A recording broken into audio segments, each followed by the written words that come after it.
This is KUGAN CASSIUS for IFL TV in association with MTK Global. We're in Chicago. I'm joined by, I can't call you the American Muffin, can I? American Cheeseburger, the Grim Reaper. I guess I'm not the bad man of boxing. I think I'm the more colorful, realistic man of boxing per se. Because when people kind of see you, they kind of see you're big, you're loud. But respectful, funny, and pleasant to be around. There's a difference. There is a difference. Because the boxing charade, if we like, is all a bit of a game. Yeah. A selling sport. Correct. And sometimes, as we're seeing in the press conferences recently with overselling it with Wilder and Fury, you've got to do this stuff. I mean, it's not the first, and they won't be the last. So, definitely. People like all that stuff. Some people like that stuff. I'd say the majority of the people, even if they don't like it, will watch it. We'll watch it. And if they pay for it, that's one thing. Now we can watch them start paying for it. So let's see who will pay for it. If that makes better sense than just watching it. Interesting situation with you, Jarrell, because all the talk at the moment, if we're being honest, is between Fury, Wilder and Joshua. Correct.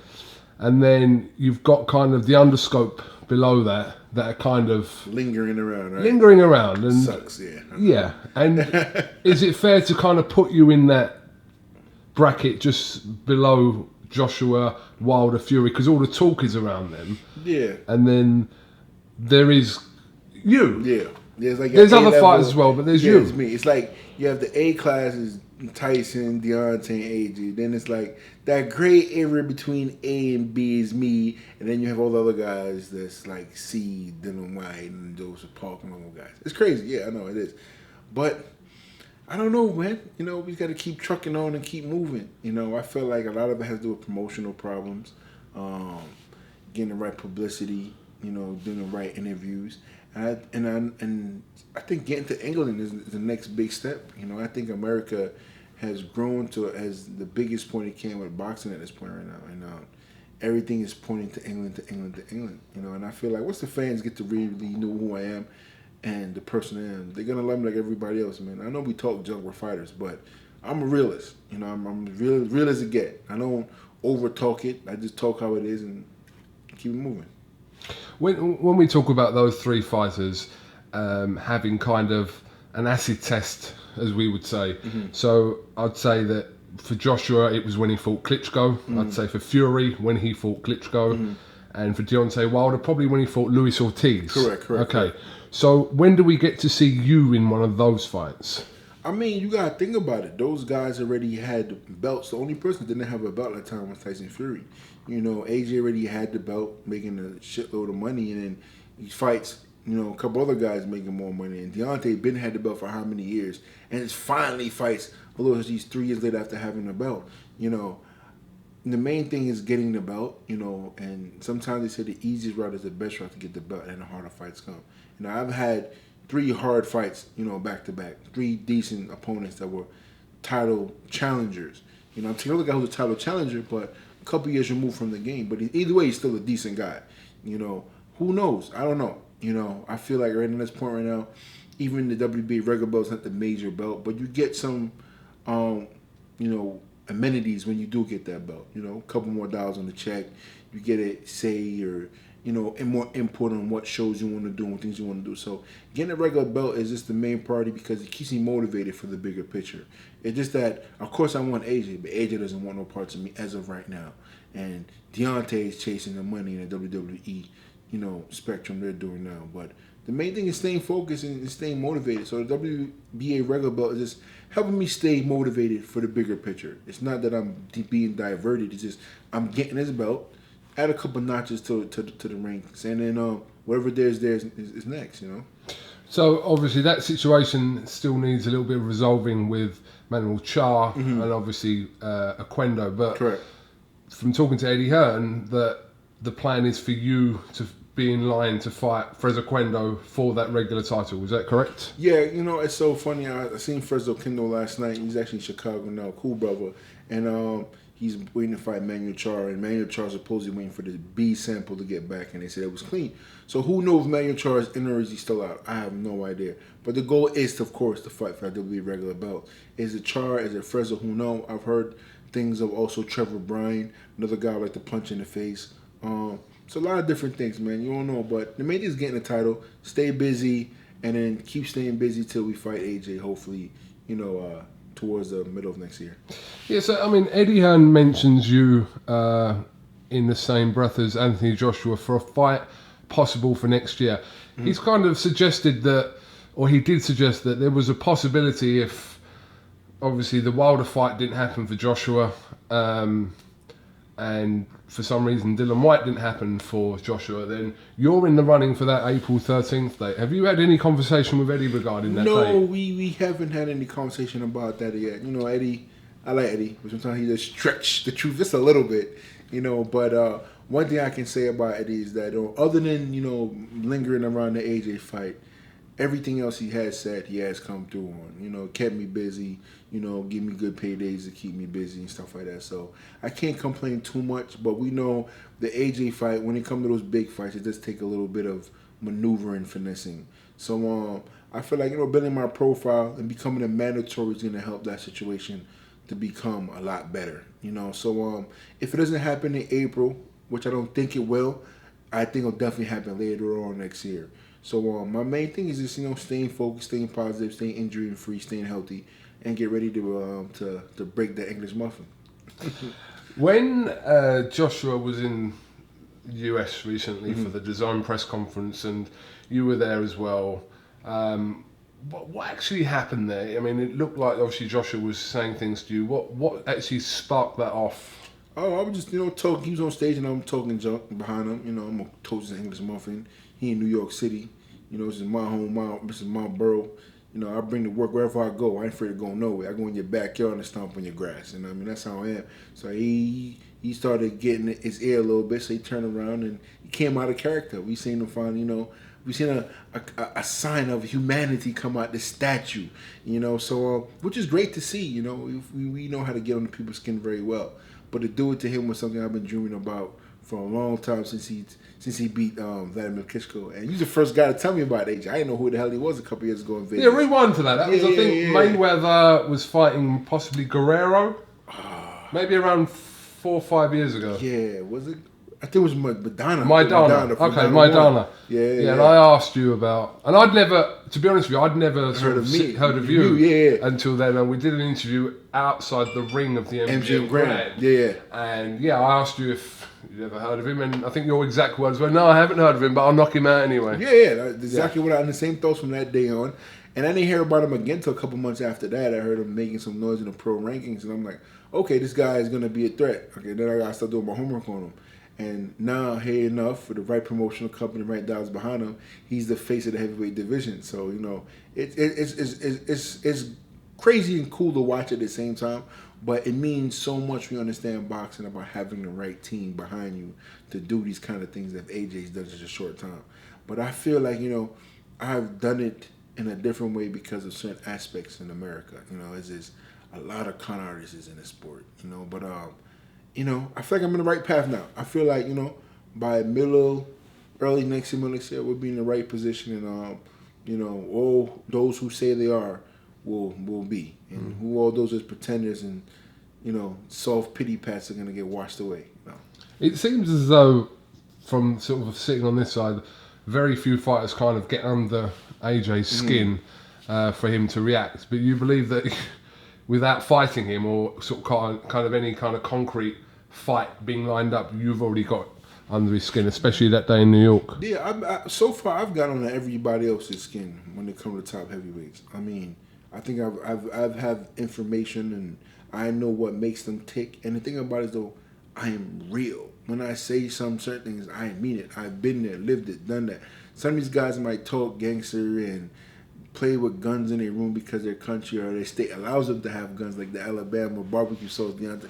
But that's not their lifestyle. They're not that street as people they perceive to be. You know, if you watch any of Deontay's old footage, not even that 3 years ago before he won the title, and the clothes he wore, the plaid shirt, and the way he talked, the way he moved, he's a real decent down boy, very, you know, lackadaisical, nothing too spectacular. You know, gets a new piece of, bootay and gets some money in his pocket. Now he's this new, I'm done. You know, money changed people. You know what I mean? And when you see that, this guy's a fraud because you take the money away from him. He's nothing. You know what I mean? Because you just give up, realistically, you give up your realism to be something else because of a couple of dollars. And I pray to God, and I'm always, you know, exercising that to myself, man. I'm getting more money as every fight come, but don't change who I am. Of course, you got to distance yourself from certain people, but when your family talk bad about you, and you know you changing, that's something different. You know what I mean? And I never want to be that way, man. I want to be able to go home or go to Belize or go to England and get respect from the ghetto or from the slums or from everywhere I go because I'm just that kind of person. You know what I mean? I don't go to the rich fancy clubs all the time. I like going to the basement parties where girls sweating their perm out. Well, what is the history with you and Wilder? Is it something you've actually spoken about openly before? Is it something that you don't wish to speak about? Yeah, I mean, if you go back to the 50 Cent interviews, you know, him saying on Instagram, you know, 50 Cent will put a light on it, but it's not something I'm not really going to speak about again. Cause I feel like it's immature, it's childish now, and it is what it is, you know, and it's a done deal, you know what I mean? And plus, that person, I mean, and there's something a little more personal now because it gets kids involved now to a point, so I don't want to get involved with that. You know, I think it's immature and it's whatever. You know, but the way how Deontay and his people and his brothers, how they deal with things that they want to bum rush people when they're not looking. Like him in Brazil, in the situation that happened in Alabama a while ago that caused him to get a lawsuit. My family don't do it like that. We're very. I talk the most crap, but at the same time, my family ain't gonna take kindly to that. The way how he deal with certain things. So that's why I say no. If we want to have problems in the street, we want to have problems in the street and leave it as that. If not, let it be. You know. But the way he talk crazy. You come to New York, I'm just letting him know, man. You better chill out. Simple as that. Simple as that. Well, I mean, when people listen to you talk about things like that, yeah, but they kind of think you guys are still professional athletes that kind of have a role to play within the sport of boxing towards youngsters. But when you're kind of talking about stuff like that, this is kind of seems like it moves away from the sport of boxing into, like you said, the street. Yeah. But where's the line now? Where's the line? See, my line is when he starts going on social media making threats like that. It's one thing you talk junk, I talk junk, and my junk hurts a feather in your back. You want to start it, I'm gonna finish it. But now you want to take it to the outline. Now I'm not talking no more. Because when I see it's going to be a whole different level. You know what I mean? So that's why I said I left it alone. Like, it is, because now I'm getting phone calls from family members like, yo, is it going to get to that point? I'm like, let's hope it don't, because if it do, there's going to be some serious issues. So I say, you know what? Leave the childish stuff alone. Let it go. And I'm done to be done with it. You know, but he's making threats to other A1 list, you know, celebrities and this and that. And I'm not the person to talk about that street stuff. Like I said, I'm done. It's done. It's done with this point. And like I said, I got kids looking up to me.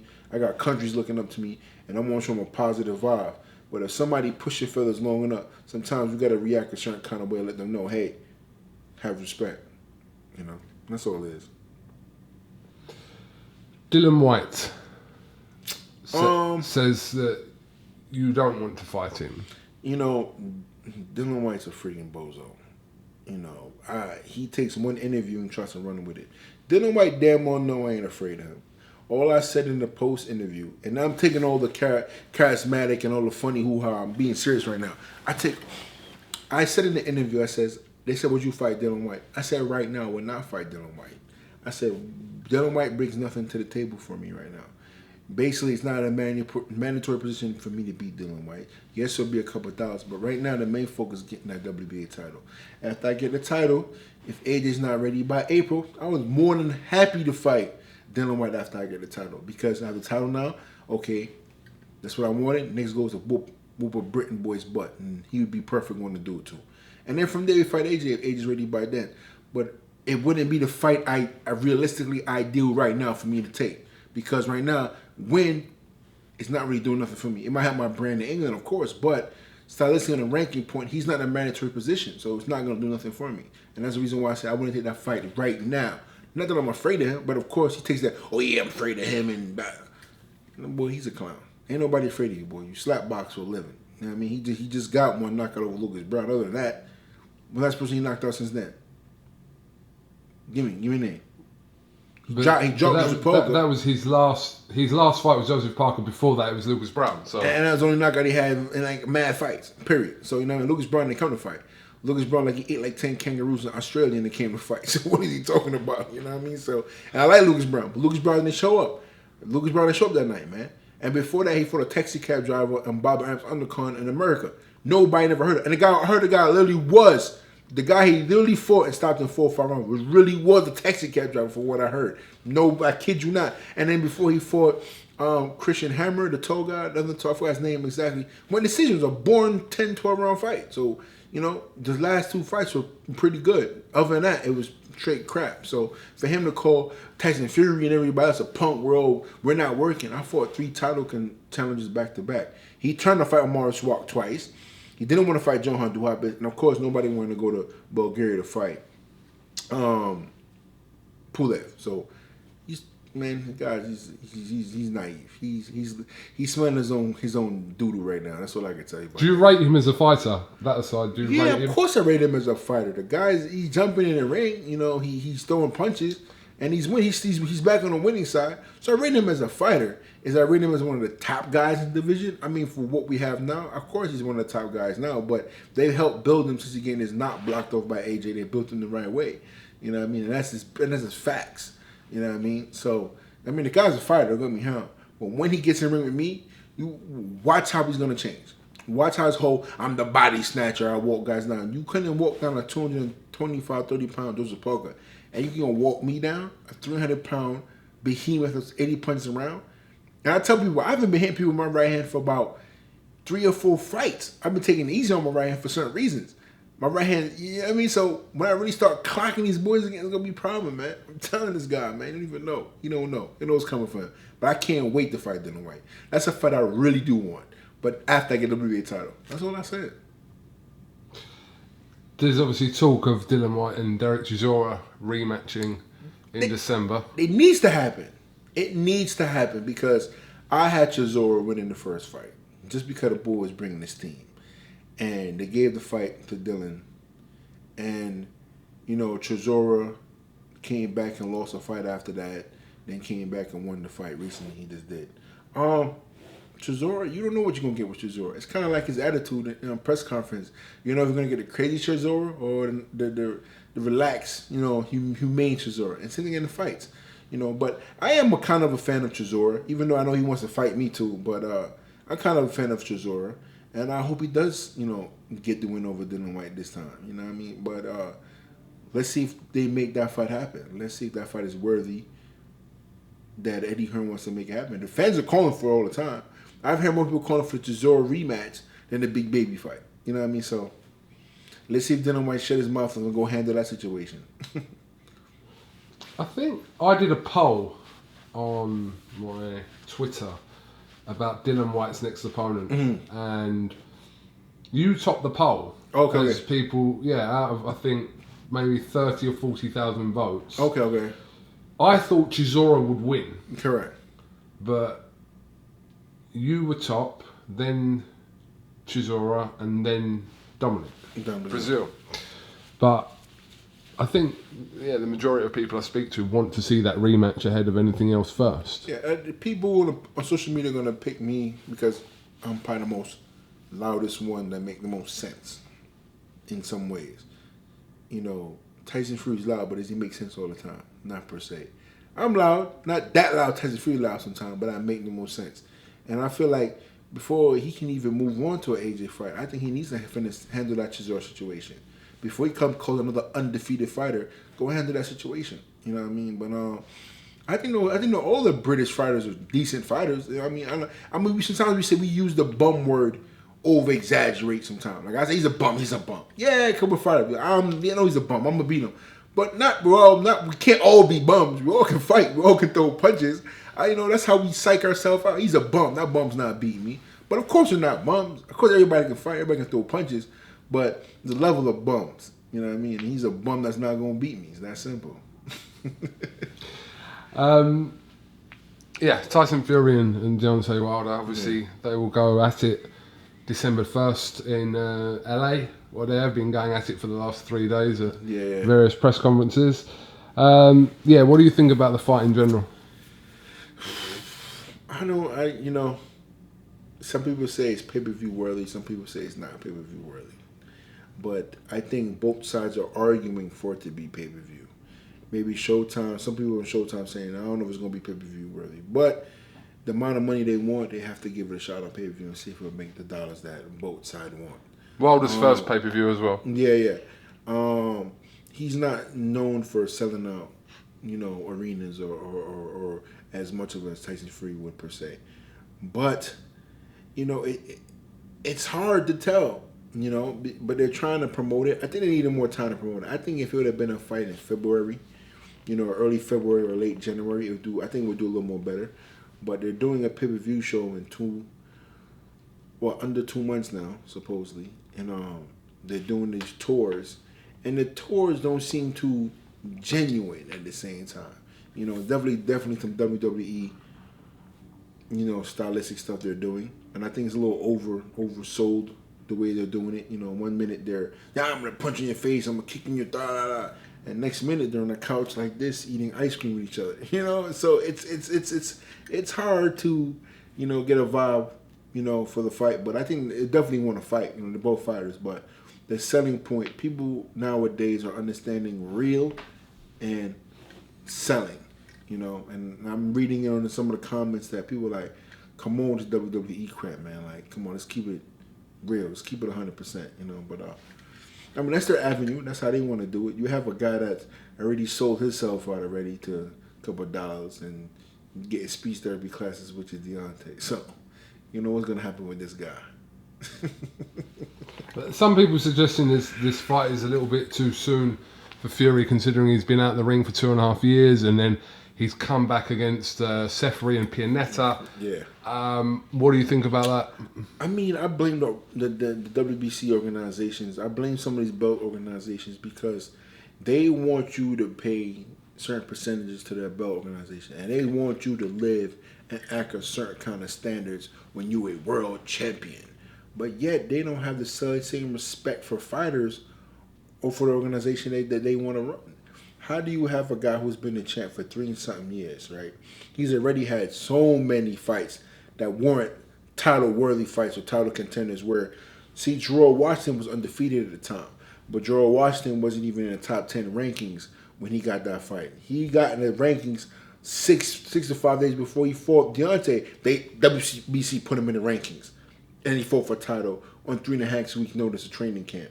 So now you have a guy, Tyson Fury, that was in nobody's rankings, but fights two guys that wasn't even in the 10 or 15 title in the ranking, moving top 10, top 15 rankings. He beats those guys. Wasn't the best performance, but now he's fighting for a world title. Why?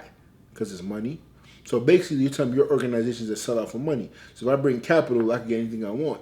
You're turning a blind eye for anything that can be done for $1 a month. And the first time it's been done, but is it so blatantly that you disrespect Brazil that was supposed to be promised a shot, or disrespect other guys that promised a shot for a couple of dollars? So, it hurts as a fighter, and other fighters that's waiting for their shot too, because it might never come based on these ranking positions and these rankings and, these organizations that's just selling you a dream. And if you're not able to put butts in seat, they're going to bypass and go to the next fool. And it hurts but you got to blame some of these organizations, man. They're the ones that point the finger at. You want me to live like this, but yet you living like this, But those opponents wasn't worthy, but it got him in the right position. And of course, Tyson can sell. You're not registered with Vada. No. For what reason is that? At the time, I had a dispute promotional contract, and I didn't get around to it. But there's I have my own perspective on Vada, and the reason why that I wasn't close to fighting Deontay. I like how certain things were being done with the WBC. And on top of that, it was like, okay, it's evil of both worlds. A lot of things that list gets updated every 2 to 3 weeks. They add something on it. I'm like, how the hell can somebody keep with all this crap you're adding to it? And on top of that is, I travel a lot. They want your whereabouts and everything you're doing. And if I miss them, God forbid, I own 3 companies. If I miss them now, I'm getting suspended because you couldn't figure out my whereabouts. So I have to communicate. It's like I have another wife. I don't want to be bothered with that crap. And on top of that is with the whole VAR situation, it's like, okay, if they don't catch somebody every couple of weeks or every month, then why do we need them for that? So we have to catch somebody to show them that we're needed. That we have to show them that we're involved, because if we don't catch nobody, they notice that we don't need them. And then they've been slipping up a lot. First is this manual charge situation. And before they come to the organization, the promotional company, the fighter, hey, this is what we got, they go blurt it out to the media. And then they come back, oh, we're sorry. Look at the Bone Jones, we're sorry, we made a mistake. But you made the guy lose potential millions of dollars in sponsors based off a mistake. Now, manual char can be a mistake now, too. You know what I mean? He's missing a payday for him. Another guy from Britain, Benny Joe Saunders. It's illegal here, but not illegal here. But do you guys cross-reference some of these stuff that you guys are saying? Like, it hurts. So my thing is, I'm not fighting Deontay anytime soon right now. So I'm focused on my path right now. And I'm living within my standards and my means of getting certain things done. I can't live for an organization that another way is bypassing everybody else and not respecting the fighter, but they want me to do this for them. You want me to make your organization look good, but you're not doing nothing for the fighters to make us look good. You know what I mean? So then I won't take it. Right now, it's like, man, I'm focused on my own thing right now. You know, I'm focused on my path of living healthy and clean, of course. But at the same time, it's like, man, you follow me around, but you're not even giving me a shot at Deontay. You're not even talking about me fighting Deontay. We talked about it years ago. I'm like, put me top. I was in front of the organization. He was in Florida. I said, man, put me in top 5. I deserve it, and I'll take your stuff. Oh, we'll talk about it. It's one thing after the next, man. This whole sport is politics. But then you gotta believe in what you stand for, and not be a yes man everything. Just because everybody's doing it don't mean it's the right thing. Supposedly, you know what I mean? So my main thing is you gotta live for yourself and live healthy and just do it the right way, regardless. Even if somebody's not watching you, do it the right way, regardless. So Jarrell, if in the future there's a possibility of you challenging for the WBC title, whether that be Wilder, Joshua, whoever, then it would obviously... Hell yeah. Yeah, obviously. Hell yeah. No doubt about it. But you don't want somebody following you with a urine cup every go on your vacation. You can't do certain things. And I've heard guys get suspended because they missed the Vada by like an hour. That's nuts, man. That's not cool. We work so hard and we're trying to enjoy our money and not live in our free space, but I got to check in like a parole officer? Because cynical people will just think, well, you've got something to hide. Yeah, true. Yeah, cynical people think, well, you're not registered with Vada. Well, why not? What have you got to hide? Yeah, that's what cynical people will think. A lot of people's not registered with Vada. He's not registered with Vada. You know what I mean? So, I mean, they want to point fingers at me. Look at the face of heavyweight division. He's not registered with Vada. A lot of people are not registered with Vada. But I get it, too, because everybody's trying to focus on a path in their journey as well, too. Who knows who owes cheating? I get it. I understand that. But a lot of guys are not registered with Vada. You got to understand, everybody has their own agenda in the sport of boxing. The WBC's having a belt for everything right now. The daddy gets a belt. The trainer gets a belt. The pay-per-view gets a belt. So the WBC trying to promote their brand. I get it. But at the same time, is make sure the VADA's doing the right thing, too, because you're messing up a lot of people's brand by releasing false or hesitant information. It is one of the main problems about the situation we're talking about is, like you said, it's with, obviously here, not here, but in England, UCAD, it doesn't seem to be the same rules that kind of apply across the whole field. Nah. It's like what you're talking about, it's Billy Joe Saunders thing. Yeah. In England, what he's taken isn't an issue out of competition, in competition. I think out of competition, it's not. In competition, is deemed on the night of the fight. Correct. But with Vada, the minute you sign a contract, it's called in competition, supposedly. Yeah, from when you start your training. So it's all these kind of contradicting situations and rules, a lot of grey areas as well. Not just the Billy Joe Saunders thing, but I give you an example too. But Billy Joe, he's such a prick. Everybody's like, yeah, let him roast anyway, you know. But I mean, on a career wise, it's like, yeah, you gotta get that gray area out. Even my situation, people said that I failed a drug test. I said, first of all, no. LA had different standards than New York. I took Jack 3D, which is a pre-workout. I think Dylan White got suspended for almost 2 years. 2 years because of that. Yeah. And I'm like, holy crap. I was spinning. I'm like, it's a pre-workout. There's no caffeine in it. But it had one ingredient within that caused a big confusion. One ingredient, apparently, sorry to cut you short there, Joe. Yeah. One ingredient, apparently, that was added, I think, a month before he took it. Correct. So literally, if the ingredient hadn't been added, he'd have been good. But it was added, and for example, he took it in September. It was added in August, for example. Yeah, I'm not sure there was exact months, but I believe that's what happened. I felt sorry for him when I heard about that because LA contacted me and they was like, "Hey, listen, we have a fail." I said, "What for? What?" I'm looking like, "Oh, should I take Jack 3D?" And I took it in New York previous times before fights, you know, and I had no problem in New York. But LA said we just banded it a month ago. So that's the reason why it's coming up. They said, hey, listen, we know my lawyer on it. They say, listen, we just want you to pay for the drug test, like $1,200 and take suspension off. We understand that it wasn't it was an accident. We understand it's over the counter. We get our information on this product and this ingredient. So no problem. So within like 30 days, the whole shit was solved and resolved, and you know, and then it hindered my career, then it slowed me up or whatever. But it's like those kind of simple things that if Vada and these companies want fighters to be involved with them, the same exact way they take the down to the nitty gritty grain to find a way to get us to find us positive something, give us the information. If you're gonna update something on your list, mail it to every fighter that signed up to UKADA.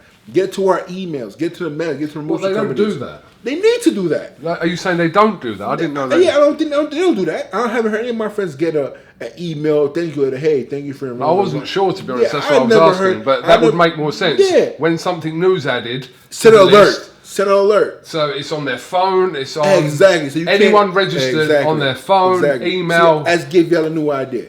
Alert, like, you know, we get the alert that the president's in town. Yeah, like, we don't even Trump is in town. Like, nobody gives a rat ass about Trump being in town. I would have thought that there's something that they definitely did, but I don't know that they don't do that. Vada need to sell me some points on that right there. You know what I mean? But yeah, man, they should send an alert like, hey, this product has been added. And give us a reason why. Yeah. This affects you in this kind of way. And so supposedly when I started studying the 1.3, the dimethanols on Jack 3D, it doesn't really enhance anything. It actually messes with your heart. It's not a performance enhancer. It actually hinders your performance. So what I was studying about it. So, you know, I think Vada needs to do better. They're still young in a sport, in a fight sport that's over almost 100 century old. You know what I mean? So I feel like they need to do their best by the fighter, not to prove a point that they're catching somebody, but doing the right thing, which is make sure everybody's clean. But give us a chance. Yeah, the objective should be to stop people from doing it as opposed to catching someone. Yeah. Catching people, I get it,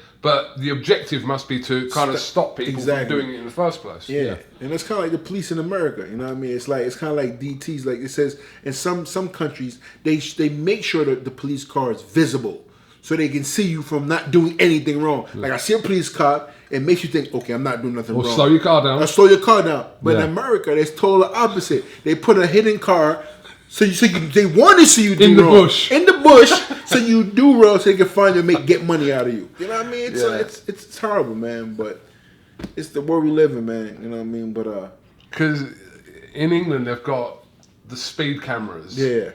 Which are, most of them are a luminous yellow. They're lit, so you can see them. You're driving down the road.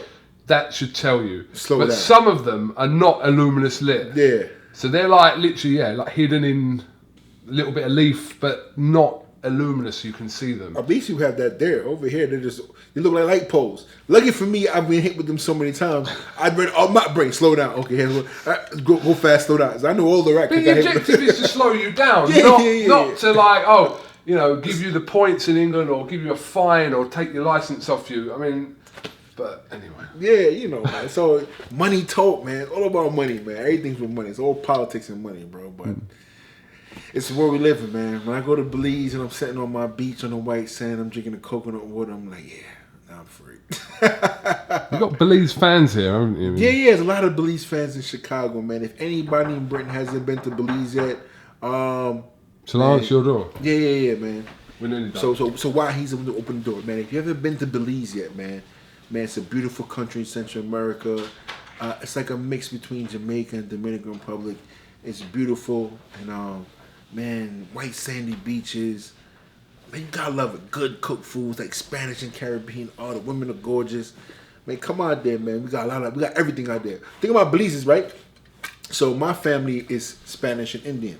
So I have Spanish and Indian on one side, and I have black, like Garifuna, which is like the African descendant.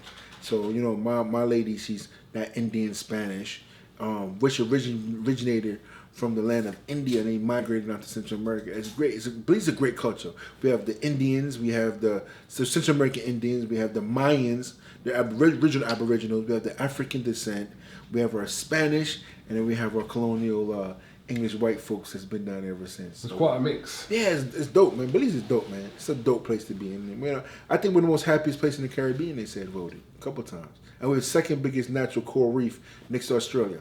So it's amazing. I love Belize, man. It's home. Okay. Well, listen, I know you do have to go to training. Wow. Man, we got 5 more minutes, man. Come on, let's keep going. Okay, we'll keep it going. We got 5 more minutes. Wait, what year did you turn pro, Jarrell? Man, a long damn time ago. 2009, if I'm not mistaken. So 9 years ago. Yeah, I was 19. Yeah, 2009. Yeah, 2009. Because the amount of years you've been pro doesn't really reflect the amount of fights you've had. Yeah. But I was going back and forth between kickboxing too. It was like one of them type of things I had to just kind of like figure my way through with so many managers and promoters firing this one, keep on this one. Like people like a comeback story. This is a hell of a story. My professional career is a hell of a story. From kickboxing, sleeping on couches, to eating ramen noodles and Vienna sausages, and you know what I mean. Like my whole career is a book and a story by itself. But I think it's blessed though because nothing was given to me, man. Nothing was given to me. Everything was help. People helped me along the way, but I mean I had to fight for it too. So I did have help along the way. Maybe rephrase that, but I had to show people what I was capable of doing. People say, you know what, this brother's a good brother. Here's a little help. But my whole career is like it takes a whole family to raise a village. Not just one person. In fact, that's how it was. A whole village helped raise this kid. A whole village helped build this champion up, build this guy to you see today. But it took a lot of work, man. A lot of work. It would be really good to kind of see you fighting in England. Yeah. Because the heavyweight scene there is really... It's lively. It's very lively. Yeah. And I think you and your English accent... I don't know how your English accent is at the moment. You call everyone an English muffin. Yeah, English muffin.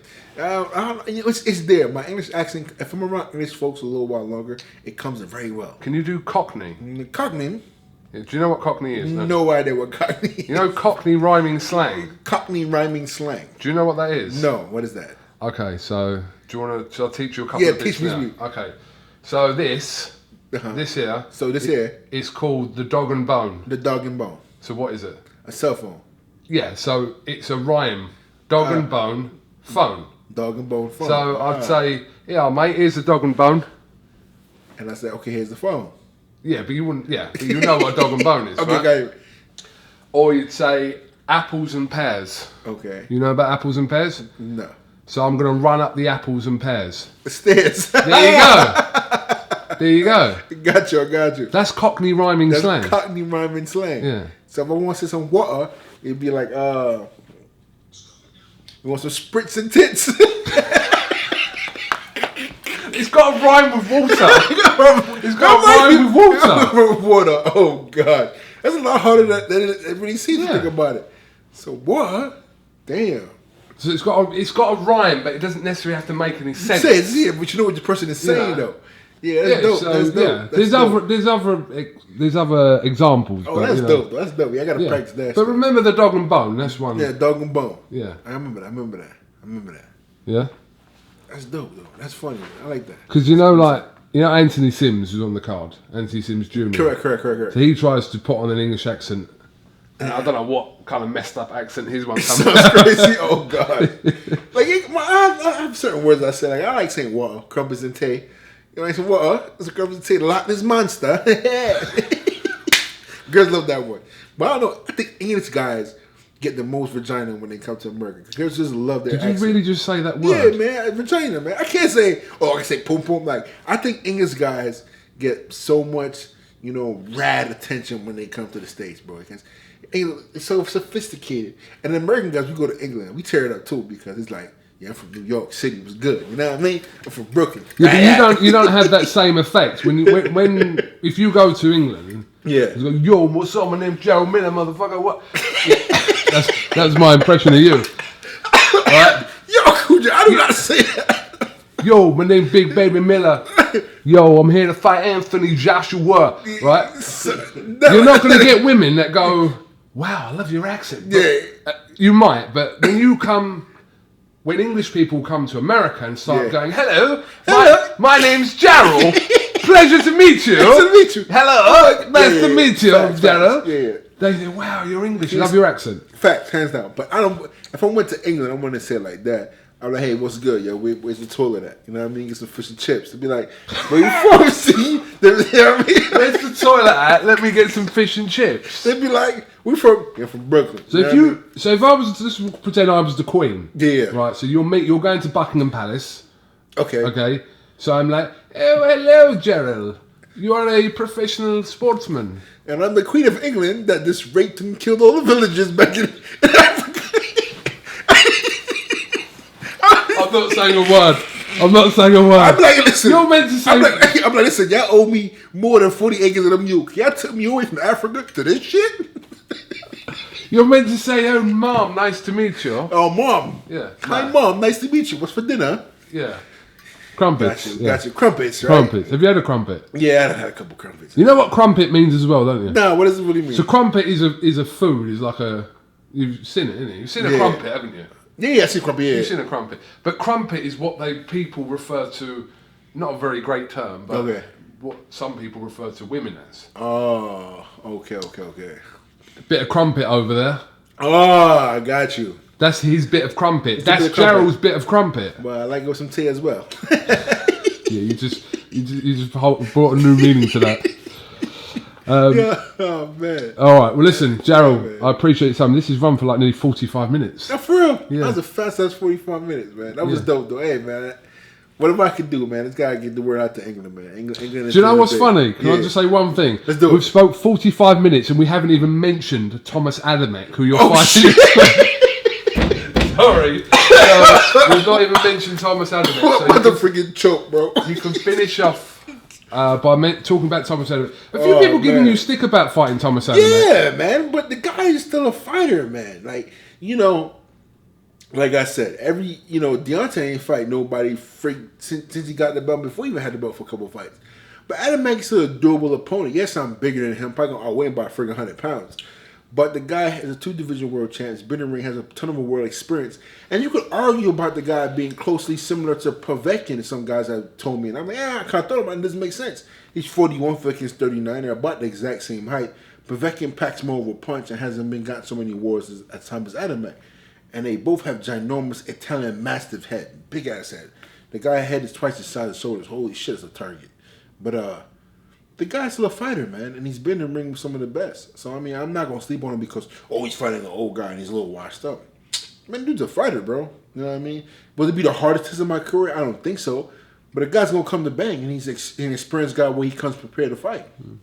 So, what can you say, man? I'm going to go in there and blast him out as quick as I can. Okay. Wintrust Arena, Chicago, live on Sky Sports in the UK and DAZN out here in America. Not Calzone, DAZN. You see they had Calzone. You said he brought me Calzone on the live stream. I was like, hey, bro, Calzone for you. I'm like, holy crap. You know how bad I wanted to bite that damn thing? It was the worst, man. Like, I'm going to die. A lot of fighters were feeling the pain of seeing 10 or 12 Cazzonis. Well, I don't know how you say it, but the whole buffet Eddie set up was crazy. Pork, sour chicken lamb, sirloin steak, and steamed this and honey barbecue. Man, I'm fucking hungry. Bye.